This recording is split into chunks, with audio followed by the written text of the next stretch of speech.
Assalamu alaikum wa rahmatullahi wa barakatuh. Alhamdulillahi rabbi wa rabbikum wa rabbil alamin. Wassalatu wassalam ala nabiyina Muhammad sallallahu alayhi wa sallam. Owekitiibwa ali eyampuliriza, wali weebuuzizzaako bebaani abo Allahu tabaraka wa ta'ala bayagala? Bamiteeko mingi naye ngenda kuwaayo omu. Allah ayagala nnyo omuntu eyeetukuza nga ye kenyini Allah bwagamba, inna Allaha, mazima ddala Allah, yuhibbu, ayagala nnyo at-tawwabina, abaddu be abeenenya gyali, wa yuhibbu al-mutatahhirin, era Allah ayagala nnyo abaddu be abeetukuza.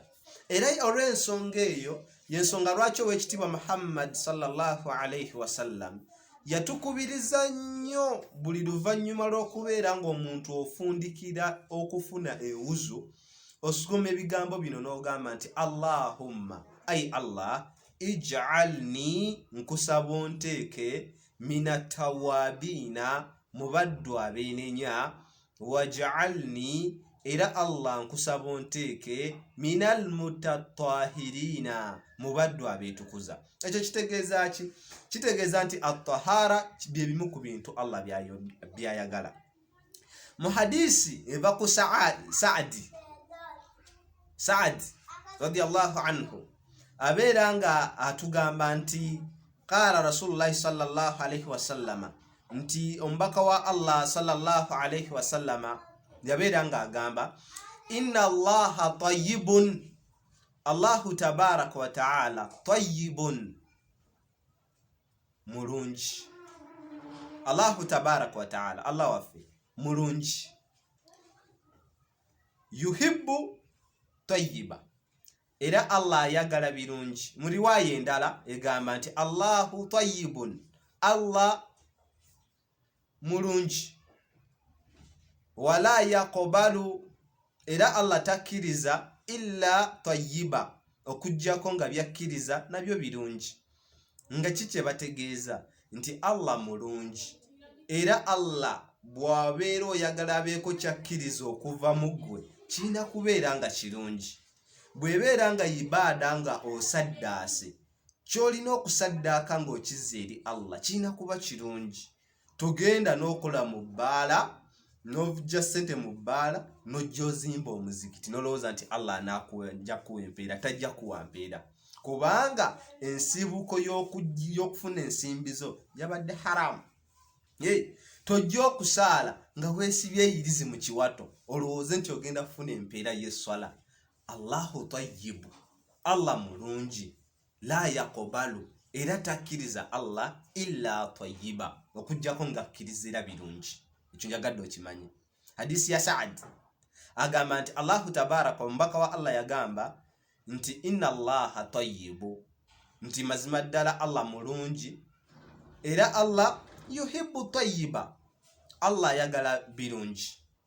Omubaka sallallahu alayhi wa sallam kyava ayongerayo hadisi eyo n'agamba Allahu nadhifun, Allah muyonjo. Allah nadhifun, muyonjo. Yuhibbu nadhafa, era Allahu tabaraka wa ta'ala ayagala nnyo okweyonja. Nabwekityo Allah ayi mu bintu bimu byayagala kwe kweyonja, ate ayagala nnyo n'abeeyonja, n'abeetukuza, n'abagwa mu kkowe eryo. So olunaku olwaleero nzize njogereko ku kigambo kweyonja. Ekigambo kweyonja kya kitiibwa nnyo mu ddiini eno ey'Obusiraamu, nga n'ebbeeyi yaakyo tegeraageranyizikika.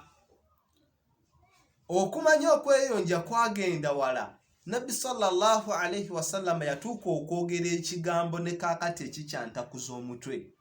Yabeera ng'agamba nti at-tuhuru, okwetukuza, shatrul iman, kitundutundu kya bukkiriza. Okwetukuza kiri half of faith. Bwe bakwata imaani y'omuntu ne bajawuzaamu wakati, ekitundutundu ekimu kubeera kwetukuza. Era okumanya okwetukuza kwagenda wala nnyo mu bintu ebisinga okubeera nga bya kitiibwa mu ddiini eno. Allah bwe yali atussaako amateeka, amateeka agamu teyagennyonnyola tafsilan, yasanga busa tteeka nabbi sallallahu alaihi wasallam n'alinnyonnyola. Allah n'agamba muyimirizeewo essala, nabbi najja n'akugamba musaale dhuhuri erakanya, subuhi erakabiri. Ebyo nga nabbi sallallahu alaihi wasallam yakola tafsiri ku mateeka ago, yakola okunnyonnyola ku mateeka ago. Naye bwe kyatuuka ku kwetukuza, Allah yasse etteeka lya wuzu n'atunnyonnyola butya bwe tufuna wuzu mu Surat al-Maida aya ey'omukaaga. N'atunnyonnyola tunaabe feesi zaffe, tunaabe emikono, tusiimuule ku mutwe, tunaabe ebigere, byonna byonna nga Allah abinnyonnyola. N'avaawo n'agenda ku tayammum, nayo n'aginnyonnyola mukole bwe muti step by step, nga buli kimu Allah akinnyonnyola. Kitegeeza nti okwetukuza kwagenda wala mu ddiini ey'Obusiraamu. Nabwe kityo olwaleero okwetukuza kugazi, era bw'ogenda mu bitabo bya fiqhi at-tahara baabu namba mulyango mulamba omuli amasaili amayitirivu. Naye olwaleero njagadde tusomeko ku bintu ebyo ogende nabyo bibiri, nga gy'emiteeko gy'okwetukuza. Okwetukuza kuliko emiteeko ebiri. Omuteeko ogusooka baguyita at-taharatu al-hasiyya. At-taharatu al-hasiyya, okwetukuza okulabwako. Ng'okwetukuza okwo okulabwako huwa rafuhu al-aqdhar min al-jasad wal-badan, kwe kubeera ng'omuntu ajja ebicaafu ku mubiri gwe oba ku ngoye ze oba ne waawangaalira. Omuntu ekyokulabirako ayinza okulaba nga omubiri gwe mujama, avaamu nga mujama nga tafaananikika, n'akwata amazzi n'agenda ageeyiwako. Okwo kwetukuza kulabwako. Omuntu asobola okulaba nga ennyumba ye ebintu tebiri organized, n'abitereeza bulungi. Okwo nako kwetukuza okulabwako. Olujja luddugala n'akwata olweyo n'ayera. Okwo kwetukuza kulabwako. Ogenda mu biyigo okukola kye bayita istinja wal istijmar, gye twetukuliza eyo mu zika buyonjo, ekyo nakyo kwetukuza okulabwako. Okufuna wuzu kwetukuza okulabwako, kwegamba ng'omuntu asobola okukulaba nti egundi ali mu kwetukuza, akuta akadomola afuna wuzu ali mu kwetukuza. Okwo kwe kwetukuza okuyitibwa at-taharatu al-hasiyya. Kwe kwetukuza okulabwako nga kuli visible, omuntu akulaba nti gundi ali mu kwetukuza, gundi ali mu kunaaba, gundi ali mu kwera lujja. Okwo kwetukuza okulabwako. Mu ddiini eno ey'ekitiibwa kutukubirizibwa omuntu okubeera ne hygiene ey'ekika ekyawaggulu. Ensonga lwaki nabbi sallallahu alaihi wasallam yatugamba nti ebintu eby'omu bubumbwa nti khamsatu min al-fitra, bitano biri mu bubumbwa bwa muntu. Omuntu ateekeddwa okubeera nga akendeeza ku njala, okwo kweyonja okulabwako, wa natful ibit, n'okubeera nga yeerongoosa mu nkwawa ze. Okwo nako kwetukuza okulabwako. N'okubeera nga al-khitan, okubeera nga batayirira abaana abalenzi, nako kwa mu bubumbwa. Oba okitegeera. Wal istihdad, n'okubeera ng'omuntu nga yeemwa mu bifo byaffe eby'ensonyi, nakyo kika kya kwetukuza.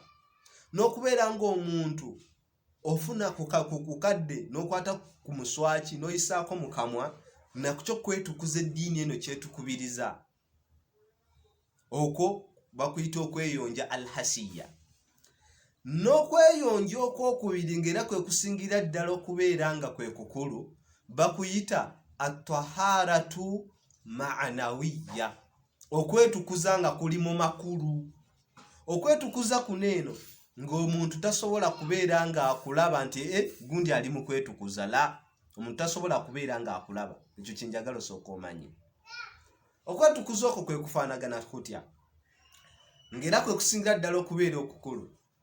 Agamba huwa taharatul qalbi, kwe kutukuza omutima ogugwo n'ogwange, mimma yunajjisuhu, mwebyo ebikyafuwaza omutima gwaffe minashiriki nga okukola obusamize okugatta ku Allah okusinza ekirala ekitali Allah walbida'i n'okukola obuzuuze mu ddiini eno walkabairi n'okukola amazambi amanene wasaghairi n'okukola amazambi amatono ebyo byonna byonna nga bwe mbyogeddeko bye bimu ku bikyafuwaza omutima.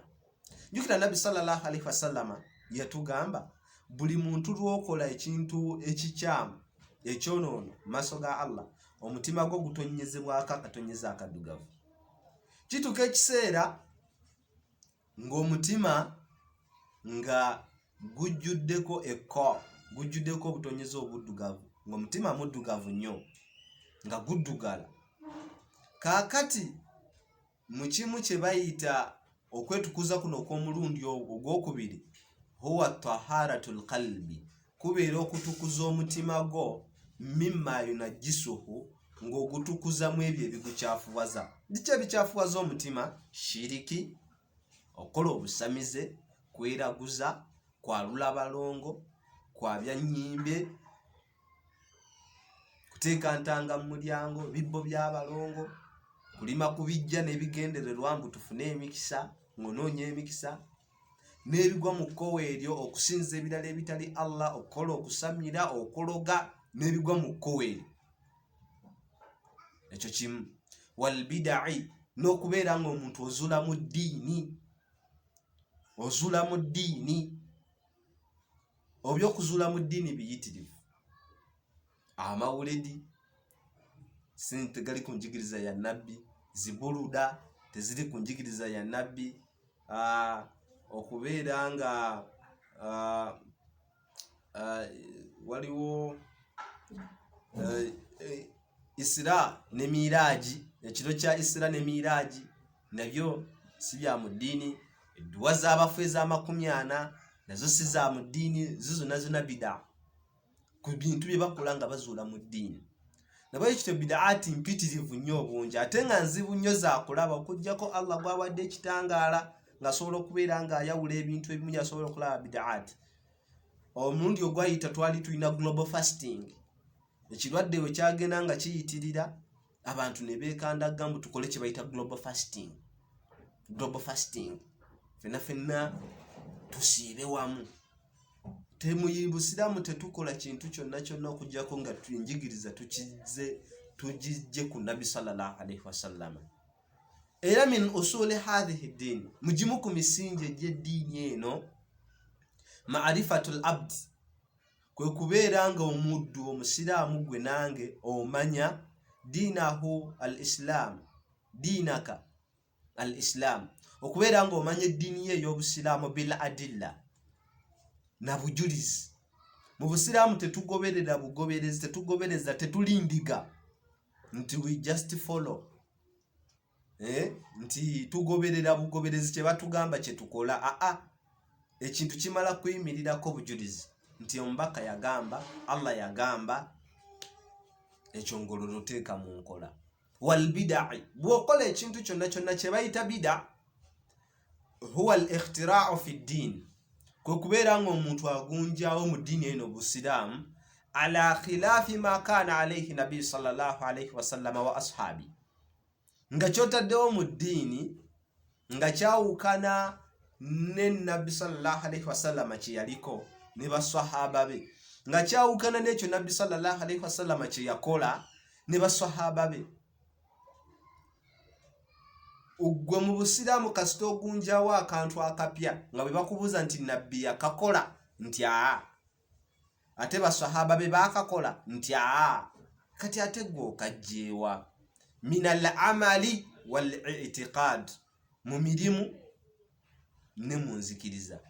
Bida si gwe musomo, naye nandyagadde nnyo tutaggululewo nnyo ekyo nakyo kibeere nga kimanyikwa.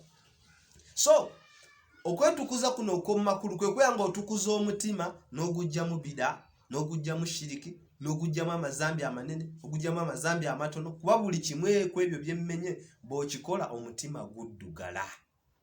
Kireetera omutima okukyafuwala. Ku ebyo byonna bye njogedde, buli lw'okikola omutima gukyafuwala, buli lw'okikola omutima gutonyezebwako akatonyeze.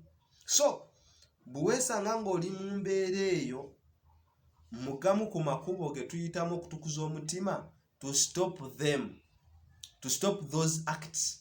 Kubanga buli lwokola ekintu ekibi ng'omutima gutonyezebwako, so bw'oyimiriza ebikolwa ebyo ebibi omutima gugenda gutukula. Era nga kyawe kyandibadde kirungi nnyo okubeera ng'omuntu atukuza omutima, kubanga Ibrahimu yeegayirira Allah n'amugamba la tukhzini wala tukhzini, ayi Allah saagala onnakuwaze yawma yub'athun, olunaku lw'ogenda okuzuukiza abantu. Yawma la yanfa'u, olunaku omuntu lw'atagenda kufuna migaso. La yanfa'u maalun wala banun, omuntu lw'atagenda kufuna migaso ng'agijja mu baana yadde ensimbi. Kuba ebibiri ebyo abantu babyesigulirako nnyo ku nsi. Omuntu wabeera n'ensimbi azimba akugamba genda ondoope. Omuntu alaba ng'ensimbi zikola buli wamu, ensimbi zisobola okumufunisa kyonna kyonna ky'ayagala, era alaba nga w'amaanyi. So omuntu ne bw'oba ng'obadde mugagga, sente z'ofudde nazo si ye capital weeri. Ensimbi ku lunaku lw'enkomerero omuntu ensimbi tagenda zifunamu migaso. Togenda kwata nsimbi nti ogulirire bamalayika ogulirire Allah. Omugambe Allah ngenda kuwa obukadde bwa $5. Allah ngenda kuwa obukadde bwa $5 nkusaba tonyingiza muliro. Allah togenda muwa, togenda mugulirira, kubanga sente zalina mpitirivu. Allah sente zalina mpitirivu, tosobola kumugulirira. Kati Allah omugulirireko ki? Togenda kwata nsimbi oziwe bamalayika ba Allah nti mbeegayiridde nze munte. Allah abagambye muntwale, naye nze munte ngenda bawa sente bwezi. Togenda kubagulirira bamalayika ba Allah. Olw'ensonga Allahu tabaraka wa taala yali ayogera ku bamalayika be Allahu akbar, yebogerako ekigambo ekineewuunyisa. Yabeera ng'atugamba ya ayyuhalladhina amanu, abange mwe abakkiriza, qu anfusakum wa ahlikum naara, mutiise abantu bammwe, mwetiise mmwe n'abantu bammwe mbatiise omuliro. Waquduha nnaasu wal hijara, olw'ensonga enkuza omuliro gwo, abantu abagenda okuseesa mu muliro ogwo gubumbujje tebagenda babalala okuggyako abantu n'amayinja. Allah kyava agamba nti alaiha malaika, ku muliro ogwo kuliko bamalayika, ghiladhun shidadun la ya'suuna Allah, kyebadde nsinga okwagalamu. La ya'suuna Allah, tebajeemera Allah. La ya'suuna Allah ma amarahum, tebajeemera Allah mu ebyo byaba balagidde. Wa yaf'aluuna ma yu'marun, ate era bakola ebyo byonna bibalagiddwa. Allah tasobola lagira bamalayika nti mumukwate mumutwale ate gwe n'obagulirira. So ensimbi togenda zifuna migaso yadde abaana. Ne Ibrahimu yagamba kiki omuntu kyagenda okubeera ng'afunamu omugaso? Illa man ata Allaha biqalbin salim, omuntu agenda okufuna omugaso ye agenda okujja mu maaso ga Allah n'omutima omulamu. Omutima omulamu nga guli ki? Nga mulamu batya? Guli free from shirk, free from innovations, free from big acts of disobedience, free from minor acts of disobedience. Ng'omutima temuli shiriki, temuli bida, temuli mazambi manene, temuli mazambi matono, ojja kuba owonye muganda wange. Ne bwe kityo at-tahara tulina okusenyesira ku kwetukuza, nga n'okwetukuza kwenjogerako okw'okutukuza omutima kukusingira ddala okubeera nga kukulu. Video sagala ewanvu ennyo kubanga abamusomoozebwamu ebiseera data, so byonna mbitegeera, naye nga ensonga eyo ekyali ngazi. So nja kubeera nga mbalindidde mu comment section. So commentinga n'ogamba seeka tusomese ku kino, nja kujja ekintu ekyo nkyogereko ky'onaaba osuggestinze your area of interest. Seeka tusomeseko ku nsonga eno, nja kujja njogereko tubeere nga tugiyiga. So n'okubeera ng'olikinga n'okukomentinga kikulu nnyo, kusubscribinga ku YouTube channel yaffe eno ne Facebook page yaffe era yemwe erinnya ge gamu Sirghawa Islamic Center. Mugisharinge mu following nabyo byonna mubikole. Kyekyamaanyi kye muyinza okunkolera, mpozi n'ekirala okusoma eddiini eno n'okubeera nga mwongerako ku busiraamu bwammwe n'okubeera nga mbuyiga tusobole otuuka maaso ga Allah nga atusiimye.